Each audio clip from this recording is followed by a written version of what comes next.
Imagine you wake up tomorrow and everything is gone. Not some of it, all of it. Your savings, your career, your reputation, your plans for the future, gone overnight through no fault of your own. What would you do? Most people would collapse, and honestly, no one would blame them. But there was a man, over 2,300 years ago, who faced exactly that moment, and instead of breaking, he built something. Something that Roman emperors, enslaved men, world leaders, and modern therapists would all come to rely on. His name was Zeno, and what he built was Stoicism. And by the end of this video, you're going to understand why this ancient philosophy might be the most practical thing you ever learn. Around 300 BC, Zeno of Citium was living the dream, a wealthy, successful merchant trading goods across the Mediterranean. Then one day on a voyage from Phoenicia to Piraeus, a storm sank his ship. Not just the ship, his entire cargo, his livelihood, his identity.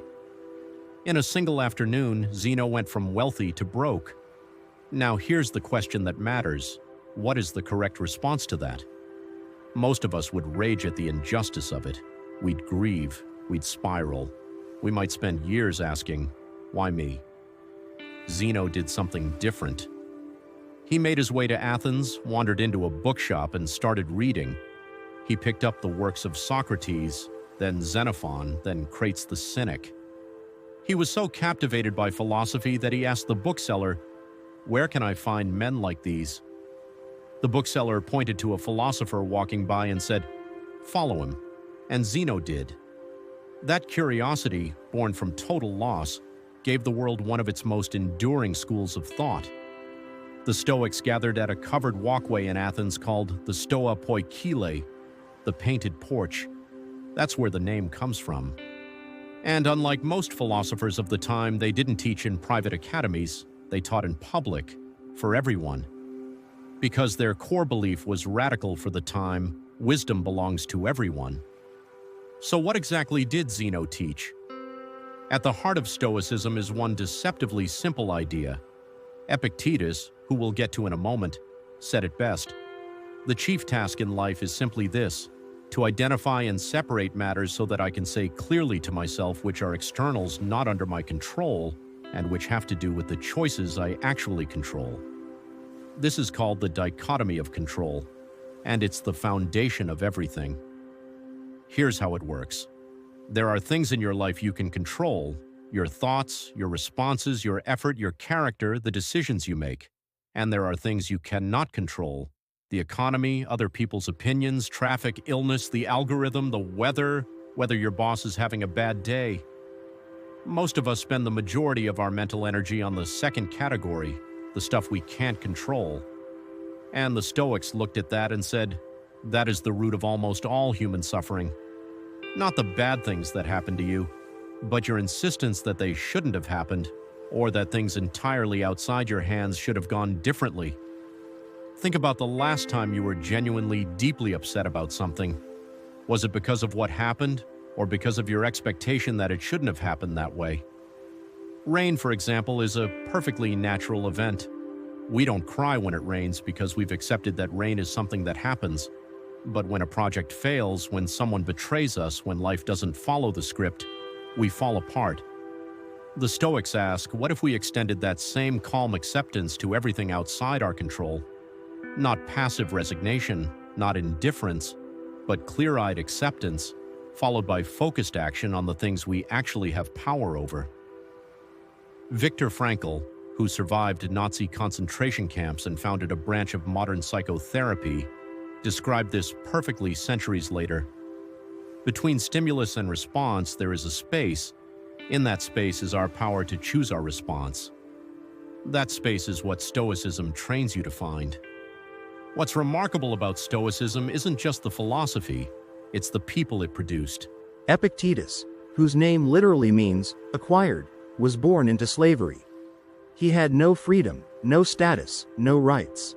And yet he became one of the greatest philosophical minds in history. His philosophy was forged in chains, and it argued that no matter what anyone does to your body, your character belongs entirely to you. No one can take that. Seneca was a statesman and playwright, one of the most powerful men in Rome. He advised emperors. He lived in wealth, and he wrote constantly about the dangers of being seduced by that wealth. He famously said, "Learning to live with less will create space in your life for the things that truly matter to you." A billionaire's advisor who preached minimalism. He practiced what he preached, and when the Emperor Nero finally turned on him, he met his death with total composure.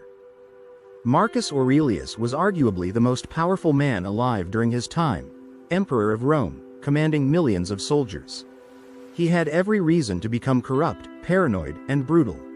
Instead, he kept a private journal, never meant to be published, where he reminded himself, daily, to stay humble, stay kind, and remember his mortality. We know it today as Meditations. It's been in continuous print for centuries.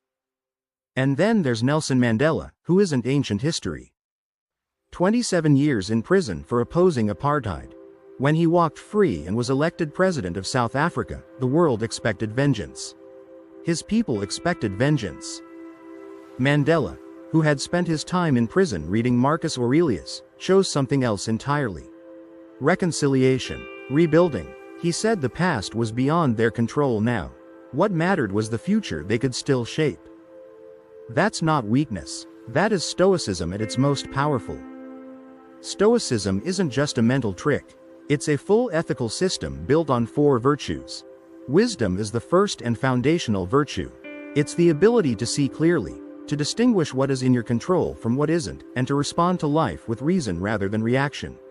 Not book smarts. Situational clarity.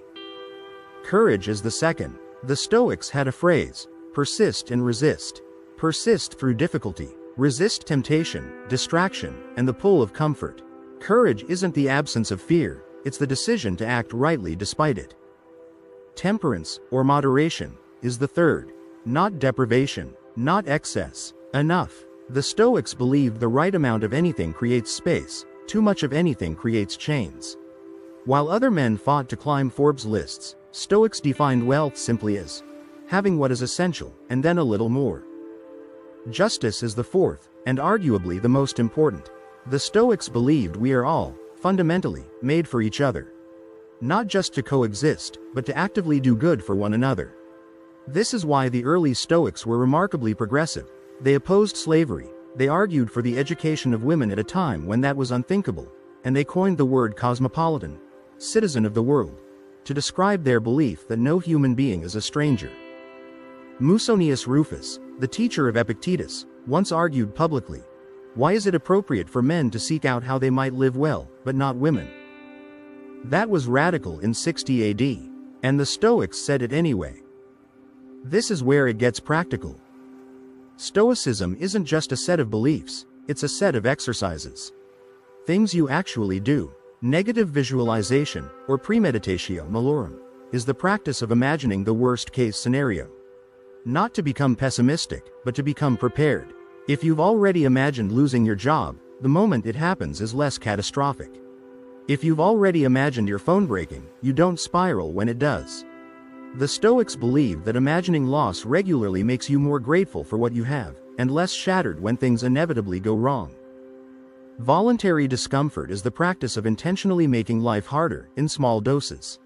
Sleep on the floor, take cold showers, eat simply for a week. Skip the comfort you normally reach for automatically. The point isn't suffering, it's proof. Proof that you can survive discomfort. That you won't break. That your well-being doesn't actually depend on the luxuries you've come to think of as necessities. Every time you survive voluntary discomfort, your fear of real hardship shrinks a little. The view from above. Marcus Aurelius used this one. When something upset him, he would mentally zoom out. Not just from the room, or the city, but from the entire arc of history. In the grand scope of time, how significant is this email, this argument, this setback? Sometimes perspective is the only medicine you need. And finally, journaling. Marcus Aurelius did this every day. Not for publication, just for himself. To examine whether he'd lived up to his own values, to course correct, to stay honest. Writing forces clarity. It turns vague anxiety into specific problems. And specific problems can be solved. Here's why this matters right now. We live in an environment that is almost perfectly engineered to make us stoically weak. Every advertisement tells you that happiness lives in the next purchase. Every social media feed is a curated performance of other people's highlight reels. Every algorithm is designed to trigger your emotions, outrage, envy, anxiety, because emotional people are more engaged. We've been trained to outsource our happiness, to place it in promotions that might not come, in relationships that might not last, in likes that come and go by the hour. And the Stoics identified this trap 2,000 years before it was invented.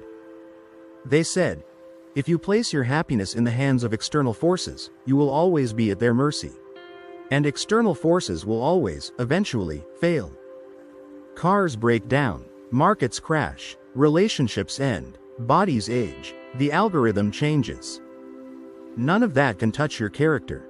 None of it can take away your capacity to respond thoughtfully, to act with integrity, to find meaning in the present moment.